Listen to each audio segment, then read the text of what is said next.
not necessarily the department, but the server rooms, someplace more centrally located, like perhaps some of the empty rooms at ComSet, or perhaps some of the empty rooms in Smithtown L, because that just better serves the district in terms of the technology department's need to have that centrally located within the district.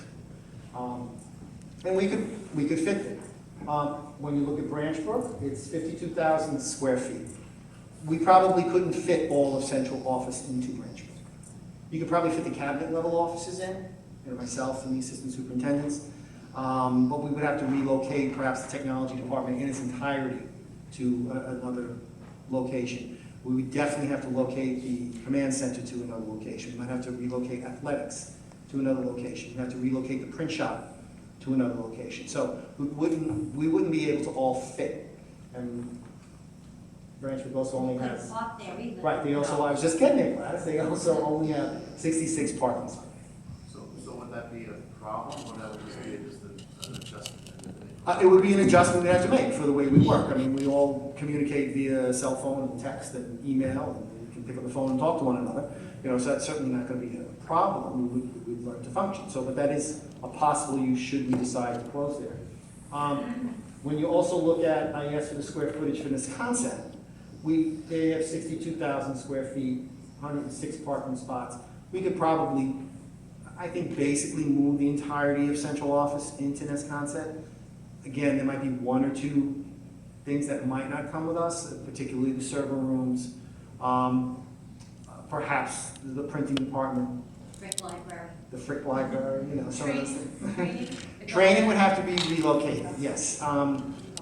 Yeah, adult ed also. These numbers down here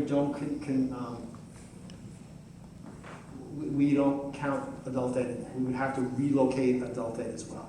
Some of the concerns for adult ed is that it'd be near public transportation. So we would have to really determine where that would be the best spot for it.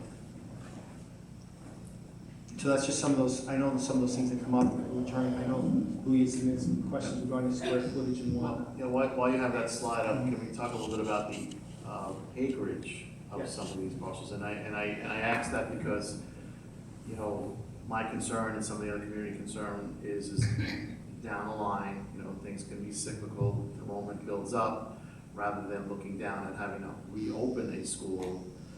Is there a potential for expansion of classrooms on some of the properties? So if you can, that's why I want to look at the acreage of that. Sure. I would digress to Andrew on that in terms of what you feel we could still add on to. I might digress to Bob. I would say Branchbrook is obviously the way it is a small patch of land, and the way it's structured, I don't know how much. Well, I'm already looking at 9.7 acres versus Smith Elementary, 12 acres.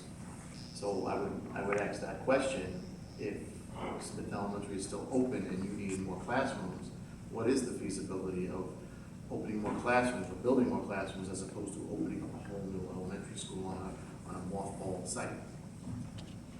There is room at Smithtown Elementary to expand. I mean, we have like a courtyard that could easily be enclosed in the yard, but.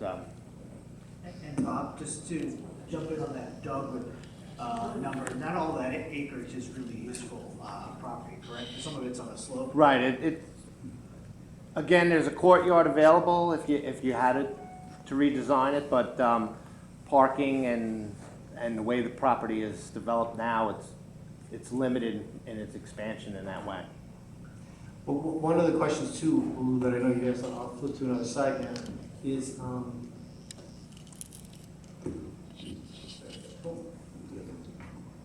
this slide here. You talked about, I know you specifically asked us for information regarding the bonds. So, Andrew, if you want to just discuss this. All right, so I know the topic has brought up is, we had two bond issues, one in 1998 and another in 2000, where we did work district-wide, and specifically we put work into the elementary buildings. When those bonds were issued, they had tax-exempt statuses, meaning since we're a public entity, school district, they were sold to the public with tax-exempt benefits. If we were to sell any of those buildings, essentially what we'd have to do is buy back any of the remaining debt obligations, because if we sold it to a for-profit organization, those bond obligations no longer have those tax exempt statuses. So we'd essentially have to buy back the remaining obligations on any of the building that we chose to sell. I'm not saying that's something that the board was considering selling a building, but it is something that was asked of us as administration. So what I did is I just did an analysis of all the bonds that we've had since 1998. Just to complicate a little things, 98 bond was a smaller bond, about 26 million. It was refinanced in 2008 to have some cost savings for the district. And the big bond was the 2000 bond that was over $138 million. But again, the borrowings were in 4 separate issuance, meaning they borrowed in 2002, 2003, 2004, and 2005. So they didn't borrow everything all at once. They borrowed in segments for projects as they were coming up.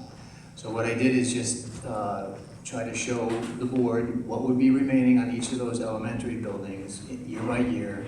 That's the remaining outstanding debt for each elementary building by year. By the last year, 2024-25, that's the last year of both bonds or all bonds, so that would mean that debt is completely expired. So when you mean buyback, you mean Technically buy back, pay off. right? So whatever that outstanding balance is, we have to, again, either incorporate into the sale price or something to purchase those obligations back. And just to jump in on that, you mentioned sale. It was my understanding that the bond issue also impacted who we could rent to. It could. It would not affect if another municipality or a not-for-profit were to rent the building.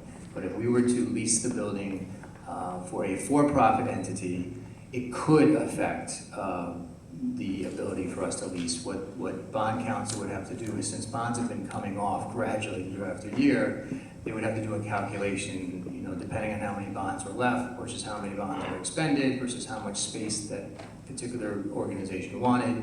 But obviously, if it was the whole building, it would likely affect the status as well. So But there is that- some limitations. That has been a conundrum in terms of prospective renters at Wisconsin Elementary, is it not? Correct. We were limited to looking at not-for-profits. Andrew, is there any ability or restrictions on trying to refinance any of these? These have all been refinanced, and that's the limit. We refinance to our ability. Yep. If we could just for a second pause on this notion of selling buildings. I mean, in the long history of Smithtown and the expansion and contraction of the district, I know at one point we had how many, a maximum of 24? We closed about 7 schools, rented or closed. Right, but the most recent history has been, I think when I built my house, Great Hollow was in the hands of the police academy. Okay, Mills Pond was briefly given over to BOCES. I mean, I think at this point, that's like, I think at this point, we wouldn't be looking to sell off an asset like this, right? We'd be much more No, that likely wouldn't be to- the, No, even though the question is raised, if you ask us, no, we would not recommend that you sell a building. For 2 factors. One, if we're actually gonna sell New York Avenue and get out of here, or move us out of here anyway, right. we need to go someplace, so that, at the moment, the only place for us to go would be Wisconsin. Should the board vote to close one more school, well, we would still say to the board, we would like to try to rent that building for potential income. And you can see because of the bond indebtedness, we can only do it to a non-for-profit. Right, but I think, but the point is that this building will never house students again. I'm sorry. If you're going to, say, rent Branch Brook, are you obligated to tell them about $600,000 we had to spend on the sanitation system there? It was $491,000, but, I think with all the aggravation that we had, going to all Right. those meetings, it ended up over $600,000. well, we did ask Mr. Woolsey if there's been any problems with it or any outside maintenance, and the report was no. that No, it's we been inspect it every sufficient. year, but it is a concern that you have to be vigilant about that, because once we have a problem, the sanitation ceases to exist, so. So we would have to let folks know that. So that is a problem with renting, with leasing Branch Brook. That would be a problem with that. As the renters, that problem would be ours. Correct. Mhm.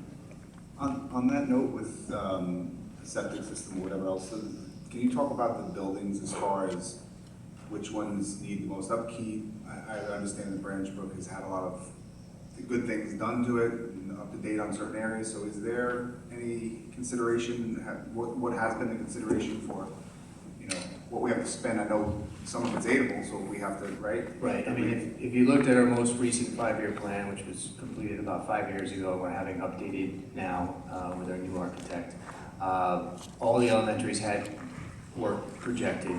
Some of the work, including Branch Brook, and 4 other elementaries, was the boiler replacement. I mean, that was one of the big items on all of the to-do lists that we were able to approve by the voters 2 years ago with our capital projects. So those school districts, I think it was Tacon, Dogwood, Akamsit, Branch Brook, and High School East, High School West. yeah, and the high schools were in the most need of the boiler replacements, which we did do. We're working on it. We're working on, they're underway or in the process of being done. And they would have had to be done anyway. They would have had it, I mean, just wear and tear, you know, I know there was talk about Mills Pond, and, you know, and we have a slide just to show how much we've spent on each of the elementary schools with each of the bonds. But for instance, Mills Pond, when we spent the 2,000 bond in Mills Pond, we replaced the boiler back then. So that boiler obviously didn't need a replacement like some of the other schools did more urgently. And that building is in actually some decent shape. But there's obviously work that could be done on all the buildings. Maybe Bob, you can add to that. Right, the expansions on, you know, that we have to do, the toilets, the bathrooms, the fire alarms, all need to be upgraded, and that's across the board throughout the district, in every location. It's going to be a good process that we're just about ready to get all the reports back from the architect and see what he's looking at. We have a lot of roofs on the elementary buildings that are not causing us any problems, but they're getting to the end of their life expectancy. So all in all, we're looking at a lot of work district-wide. It's, we're doing 53 transformers, you know, hopefully it'll reduce $1.7 million electric bill somewhat.